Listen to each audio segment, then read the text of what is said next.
Huge shift in AI. So AI is disrupting almost every industry. It's disrupting recruiting in a very big way. So a lot of activities that you do in a normal recruiting business, you can do much more efficiently using many AI tools. Welcome to the Growth Experts Podcast. I'm your host, Derek Collin. Today we have a special guest. He goes by the name of Hank Levine. He is the CEO and founder of Be-Additive. How's it going, Hank? It's going fantastic, Derek, and thank you for having me on your podcast. Yeah. Thanks for being here. I really appreciate it. So tell us your story. Can you share a bit about your role and your background and how it fits into the bigger picture at Be-Additive? Well, sure. I'm a serial entrepreneur, so I've reinvented myself only about 4 times now.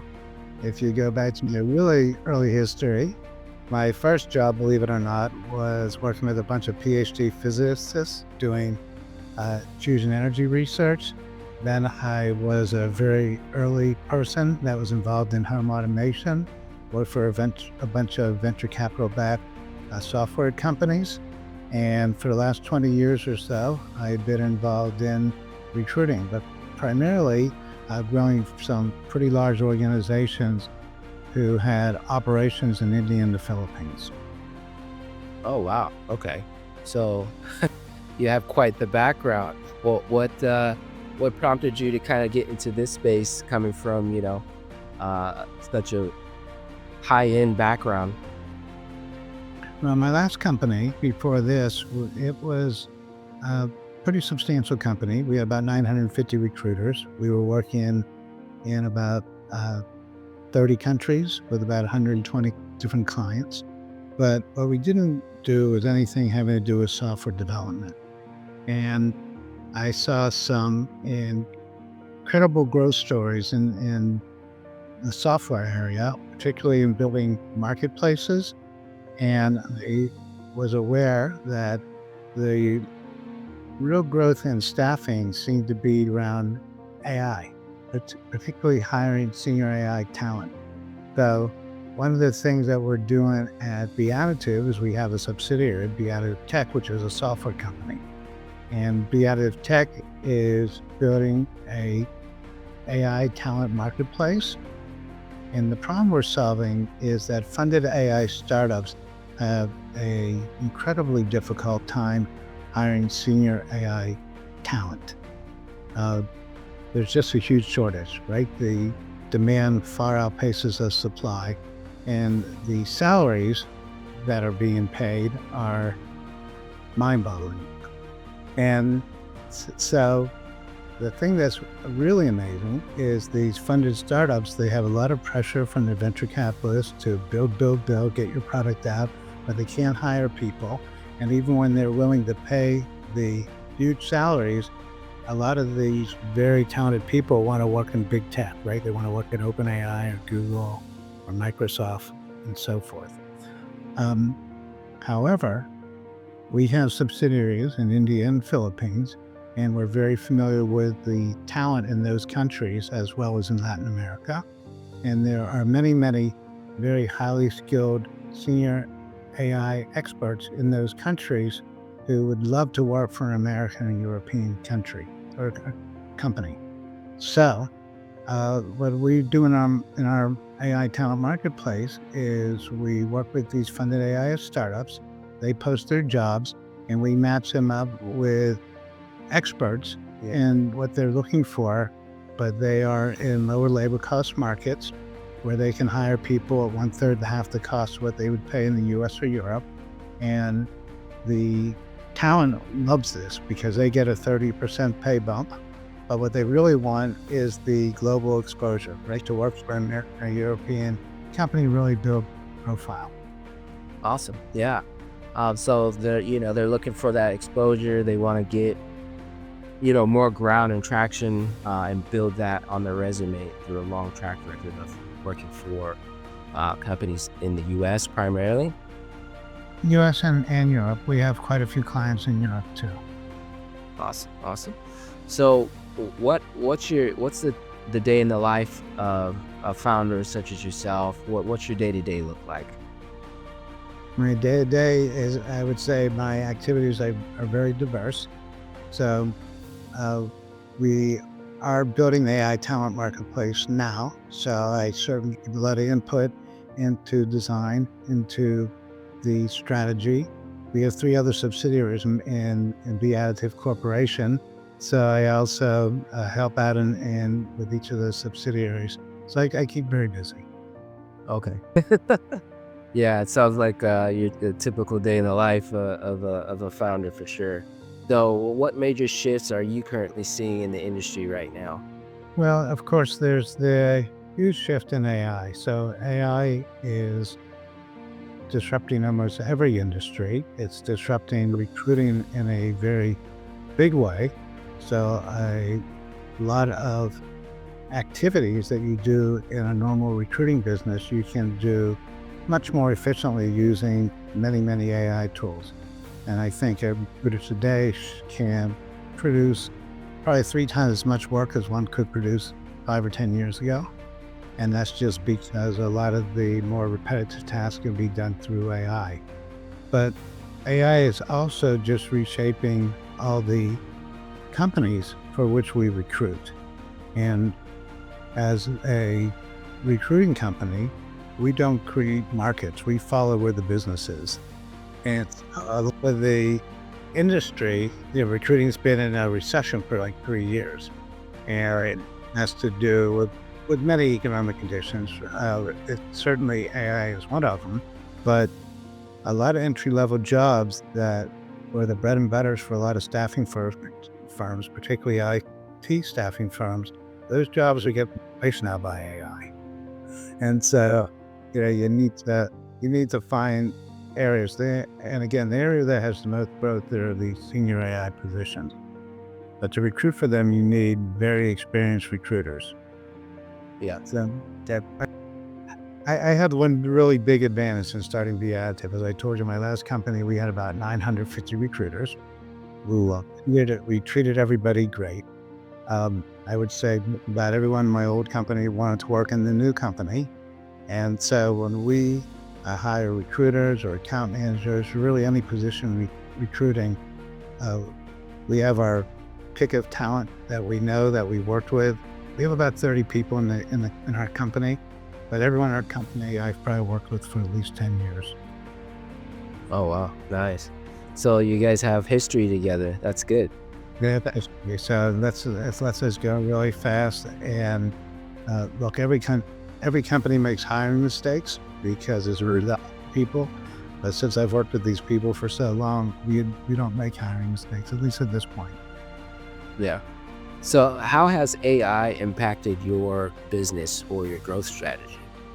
Well, as I mentioned, we have a tools assessment team, and tools assessment is mostly doing AI tool assessments. And so we are looking at any time, probably 4 or 5 different tools. We're trialing them. Uh, Mhm. on the front end, our outreach to clients, we use Apollo AI, a tool we like. Our outreach to candidates, we use Juicebox, we use a bunch of other tools internally. But I will tell you, it's hard to stay on top of everything. We have a team that's what they do all day long. One of the things I always find really interesting is I'll talk to someone, I'll refer a company that they should look at, and they'll get back to me and say, well, this tool is not very good. It doesn't do this. It doesn't do that. There's better tools in the marketplace. And then I'll keep hearing about it. So I'll ask them to look at it again, and 4 months later, and they'll say, it's like a new company. They built all this stuff, but it's so much better. So yeah, one of the things I would advise people at this point is I wouldn't sign long-term contracts. And I would go month to month. I would keep assessing. And the other thing I always advise companies who get overwhelmed by how many new products there are and how fast technology is changing is we can have analysis paralysis, where you don't do anything because there's just so much change and so confusing. But that's the worst thing you can do. Just jump in, just get started. And when you do that, you'll learn about the technologies, you'll understand what's missing, you'll understand what's good, you'll understand what you really need. Keep assessing and you can improve. Definitely. So what's working well for you right now, and what's actually been frustrating? Well, the tools I mentioned, I think, are working well. We're happy with them. I wouldn't say that we're too frustrated with anything because um, we were very well aware that this was coming. So I mean, this didn't really look at us, take us by surprise. And our, I guess a better question is, what metrics are you guys most focused on improving? well, I think it's still the same recruiting metrics. Um, Mhm. uh, we look at our fill rates. We look at that at a lot of different levels, particularly by hiring manager as opposed to just company, because there's some hiring managers we can build really good relationships with, and your fill rate is way higher than just working on any jobs. And we look at time to hire. We obviously look at other building measures. Okay, understood. So where you want your company to be within the next 6 to 12 months? Is there a Now, growth strategy or succession planning in place? yeah, so we have growth strategies and plans for each of our subsidiaries, but the one that we're really focused on it is Be-Additive Tech, which is the AI talent marketplace. So we just did a soft launch of the marketplace like 2 weeks ago. We have our first two placements, but we're going to do a more formal launch in February. Yeah. We're hoping in 6 to 12 months that we are a very well-known brand and a somewhat a dominant player in senior AI talent hiring. Awesome. So, 6 to 12 months, you're looking to expand the AI market talent place, which is a tech that you guys are currently building. Can you talk more about that? Can you expand on it? What type of tech is it? What is there certain tech stacks that you're using? Is it automation? Is it targeting candidates? How does it work, if you're allowed to talk about it? Oh, well, so our focus is on the funded AI startups. So those are our ICP that we're going after as far as our clients. And that is a market that is just having an enormously difficult time hiring senior AI talent. Not so much the junior AI talent, the senior talent. And and so we're not trying to be everything to everyone. We're really focusing on that market. We have very experienced recruiters who have worked in that market, very experienced account managers. When you're dealing with very senior talent, you really can't have a purely AI product. Like if you're doing something like light industrial, and the hiring process is pretty simple. You ask questions like, can you lift 60 pounds? You can probably do that with close to 100% AI. But it's looking for data scientists and AI engineers.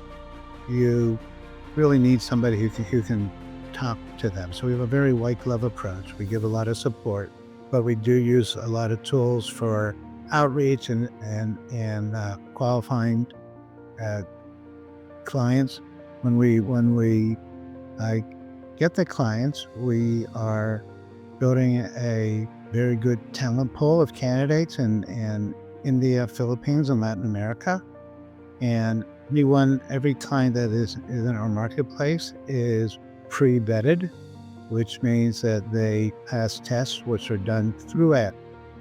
But before we submit them to a client, they get an interview with a human recruiter who's very experienced. So it's really a combination of using a lot of AI tools, but with a lot of human tools. Awesome, awesome. And when it comes to, targeting a specific niche or, AI senior experts in their field, is it an industry-wide issue, or is it just, more problematic, or is it more due to, your organization, certain challenges, or do you think that's like a more of a broader issue at play? It's a very broad issue. So the senior AI talent, there's a shortage of people everywhere, U.S., Europe, and it is for ML engineers and data engineers, applied AI for research, but Also, a lot of things having to do with infrastructure and cloud AI. And then there's a lot of specialized domain experts that you need. So it's pretty broad. These are the senior positions, the expensive ones. Okay. Yeah, they're pretty high end, especially for the salary base. I would imagine it's quite lucrative, and um, the challenges in terms of identifying those key aspects and attributes in their background is quite difficult. So if you guys are able to do that, then you're definitely providing something where there's a supply and demand, for sure. Yeah. As I mentioned, we do initial screens using AI, but Mhm. no one gets submitted without a very experienced recruiter interviewing someone in depth to make sure that they not only have the technical skills, but are a good fit for the specific culture of the client. Yeah. So the AI can do the initial scanning and can do some of the heavy lifting, but in the background, you need an actual human being to kind of analyze everything, finalize it, and then get on the phone and actually close the deal, right? Yes, that's exactly right. So we look at we think of it internally as white glove AI. Yeah. What glove AI? I like that term. So how do you like cultivate long-term, partnerships with clients, moving beyond transactional relationship? Well, I've been doing that forever. All right. So I don't think any business, recruiting any other business, you should ever take business where you don't understand your client's needs and you don't have the capabilities to deliver on it. If you don't have that, you shouldn't take the business. It never works out if you do. And you just ruin your reputation. Uh, so we always put the client first. We always put the candidate first. And if you do that over the long term, you build a lot of goodwill, you build a good brand, a good image, and you can get a lot of business through referral. Yeah, definitely. Word of mouth, referral, and building and cultivating those relationships um, builds a stronger foundation for you and your clients alike. So, thank you so much, Hank, for joining us on the show. Is there anything else you wanted to add? And now this was lots of fun. So thank you, Derek. Yeah, thanks for joining us. I really appreciate your time. Hey guys, if you want to check out Hank Levine, he's actually on LinkedIn, so you can just look up his name, or you can go directly to his website, which is the Be-Additive website at www.beadditive.com. Thanks for joining us, Hank. Until next time. Thank you. Thank you.